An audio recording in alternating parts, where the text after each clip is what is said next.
Hi, எல்லாத்துக்கும் வணக்கம். என்ன ஒரு விஷயம் பார்க்க போகிறோன்னா, இப்போ நேற்றுலேருந்து சரி நேற்றாவது இன்றைக்காவது எப்படியும் ஆட்சி அமைச்சிருவார் அப்படின்னு பார்த்தோம். இப்போ நேற்று ஆட்சி அமைக்கிறதுக்கு பார்த்திங்கன்னா 120 எம்எல்ஏ ஆதரவு கொடுக்குறாங்க. முஸ்லீம் கட்சி ஒன்று, கம்யூனிஸ்ட் 2, இன்னொரு கட்சி ஒன்று எல்லாம் கொடுக்குறேன்னு ஓகே சொன்னாங்க. ஓகே சொன்னு ப்ரெஸ் மீட்லாம் சொல்லி சொன்னாங்க. அதிகாரப்பூர்வமாக சொல்லலை. சரின்னு லெட்ரு பேட்லாம் கொடுத்தாங்க. இவங்களும் போய் ஆளுநர்கிட்ட கொடுத்துட்டாங்க. கடைசியில் ஆளுநர்கிட்ட கொடுத்து விட்டு, ஐயோ நாங்களாம் இவங்களுக்கு ஆதரவு தெரிவிக்கலை, நாங்கள் வாபஸ் வாங்குகிறோம் அப்படிங்கிறாங்க. சரி, வாபஸ் வாங்கிட்டு ரைட்டு, வெளியிலேருந்து கூட ஆதரவு தெரிவிக்கலாம்ல, வாபஸ் வாங்கினாங்கிறீங்க. வாபஸ் வாங்கிட்டீங்களா? அப்போ சம்மதிச்சிங்கல்ல, அப்புறம் எப்படி திடீர்னு உடனே மனசு மாறும்?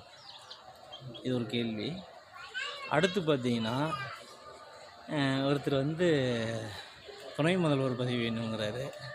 இது நம்ம காலம், துணை முதல்வர் பதவி வேணும் அப்படிங்கிறாரு. ஏன் கேட்குறத கேட்குறீங்க?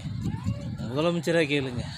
முதலமைச்சர், அமைச்சர் அனைத்தும் நாம் தான் அப்படின்னு கேட்டுருங்க. வேலையே முடிஞ்சது. நீங்கள் ஆளுங்க, உங்கள் காலம் அப்படின்ட்டு போயிட்டே இருக்க வேண்டியது தான். எப்படி இது? முதலமைச்சரே எடுத்துக்கிட்டா வேலையே முடிஞ்சுதா? எல்லாமே உங்கள் கையில் தான், நீங்கள் பார்த்து நடக்கிறது தான். எல்லாமே போட்டுங்க. சபாநாயகர் முடிஞ்சால் ஆளுநர் கூட இங்கே ஒன்று போட்டு விடுங்க. அது ஒன்றா. ஒருத்தர் இந்த கிணத்த காணுங்கிற மாதிரி எம்எல்ஏ காணும், எம்எல்ஏ கடத்திட்டாங்க. அவர் எம்எல்ஏ குழந்த கடத்திட்டாங்க. இப்போ அதுக்கு என்ன சொன்னார்? எம்எல்ஏ காணமா, திருட்டுத்தனமாக கையெழுத்து போட்டாங்களாம். இதுக்கு ஆளுநர்கிட்ட ஒரு கம்ப்ளைண்ட்டாக, அப்புறம் ஸ்டேஷனில் ஒரு கம்ப்ளைண்ட்டு கொடுக்குறாங்களாம். அந்த காரில் உட்காந்து யார் ராஜா கையெழுத்து போட்டு கொடுத்தது? அந்த காரில் அவங்க வீடியோ போட்டாங்கல்ல, மாட்டிக்கிட்டியா? எதுக்கு ராஜா அந்த ஒரே வீடியோ அவங்க அரசியலையே திருப்பி போடுறாங்களா? வெளியிலேருந்து கூட ஆதரவு தெரிவிக்கல. ஏன்னா அவங்கள என்ன வேறு என்ன பண்ணுறாங்க? என்ன தான் நினைக்கிறீங்க? எல்லாருமே வரவங்களாம், அமைச்சர் பதவி வேணும், அந்த பதவி வேணும், இந்த பதவி வேணும்னா அப்போ மக்களுக்கு யாருக்கும் நல்லது செய்யாரும் வரல. பதவி, பணம் இந்த மாதிரி சம்பாதிக்க தான் வரீங்க. நடத்துங்க உங்கள் காலம் இல்லை.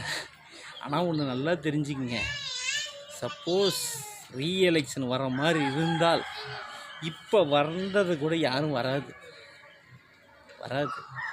என்ன அதை பாருங்கள். யாருக்கு ஒரு காலம் வாழ்ந்துருக்கு அந்த ஆளக்கூடிய, அது எந்த கட்சியாக இருந்தாலும் சரி, அவங்களுக்கு ஒரு வாய்ப்பு கொடுங்க. வாய்ப்பு கொடுத்து அதை ஆள வைக்கணும். அதை வச்சு அந்த சந்தர்ப்பத்தை வச்சு நாம் எவ்வளோ பார்க்கலாம், நம்ம அமௌண்ட் எவ்வளோ கிடைக்கும், நமக்கு என்ன கிடைக்கும், நம்ம இது பண்ணலாம் அப்படின்னு. இப்போ இன்றைக்கி என்ன தேதி? இப்போ இந்த 5-6 நாளில் பார்த்திங்கன்னா பெரிய அரசியலை கற்றுக் கொடுத்துட்டீங்க. நீங்கள் நினச்சிக்கிட்டு இருக்கிறீங்க நமக்கு தான் தெரியுன்னு. அந்த கால அரசியல் வேறு, இந்த கால அரசியல் வேறு. இன்றைக்கி எல்லாமே நீங்கள் ஒரு விஷயம்னா உலகமே பார்க்குது, அது யாரும் தெரியாமல் பார்த்து இது பண்ணிட்டுருக்கீங்க. பண்ணுங்கள் இப்போ தான். அப்போ ஆக மொத்தத்தில் யாருக்கும் வெளியிலேருந்து கூட ஆதரவு தெரிவிக்கலாங்க. நல்லவங்க எனக்கு வெளியிலேருந்து ஆதரவு தெரிவிக்கிறேன், கட்சி சிறப்பாக தமிழகம் ஆட்சி செய்யட்டும், எந்த கட்சி ஆண்டாலும் பரவாயில்ல, நாங்கள் வெளியிலேருந்து பண்ணலாமே.